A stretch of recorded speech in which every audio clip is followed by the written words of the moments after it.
ဖုန်းစခရင်ကြီးကိုစက္ကန့်နဲ့အမျှကြည့်ပြီးတော့ message တစ်စောင်ယူမတက်ဆောင်ဘူးလား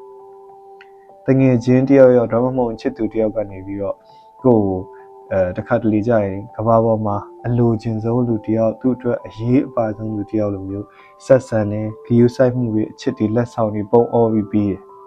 ဒါပေမဲ့နောက်ရက်ကျတော့ဘာအကြောင်းပြချက်မှမရှိပဲနဲ့ဖုန်းလည်းမကိုင် message လည်းမပြန်လူချင်းတွေ့ရင်တော့မှစိတ်ကရေခဲတုံးလိုဖြစ်သွားပြန်တော့တရားစိတ်ကုန်ပြီးတော့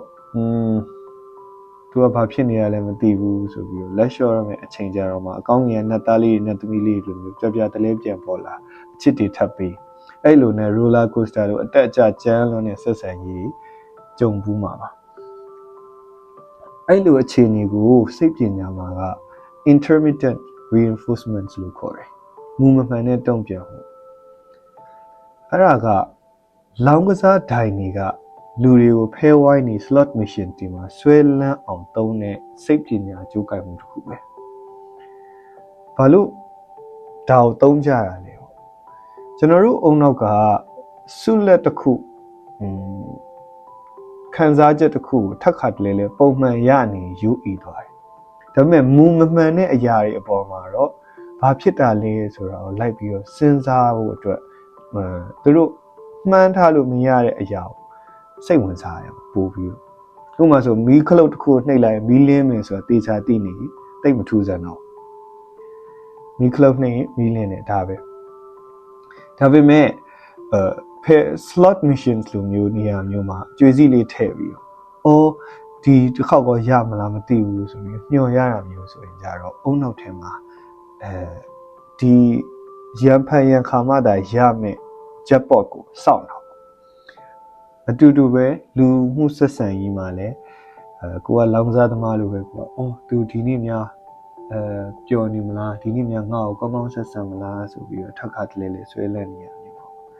manipulate လုပ်တဲ့သူတွေကဒါကိုသိလို့ဖြစ်စေမသိလို့ဖြစ်စေသုံးကြပါတယ်သူတို့ကအမြဲတမ်းကောင်းမဆက်ဆံခြင်းကို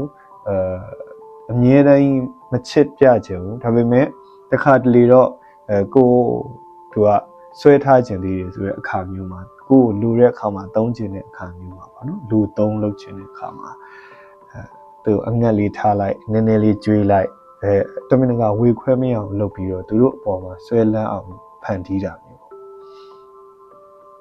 ဒီလိုခံစားချက်ကိုဘယ်လိုမျိုးလောက်ကြတယ်လဲဆိုရင်ကိုကလိုက်ပြီးတော့တွေးပေးနေလိုက်ပြီးတော့ခံစားပေးနေငါများဘာအမှားလုပ်လိုက်လို့လဲသူစိတ်များဆိုးသွားတာလားသူဘယ်လိုများဖြစ်သွားတာလဲဆိုတာမျိုးပေါ့အဲ့လိုမျိုးတွေလိုက်တွေးပေးနေလိုက်တွေးပေးလေသူတို့အတွက်ပို့ပြီးတော့သူတို့လိုချင်တဲ့ခံစားချက်ကိုရလေ attention ကိုရလေပေါ့နော်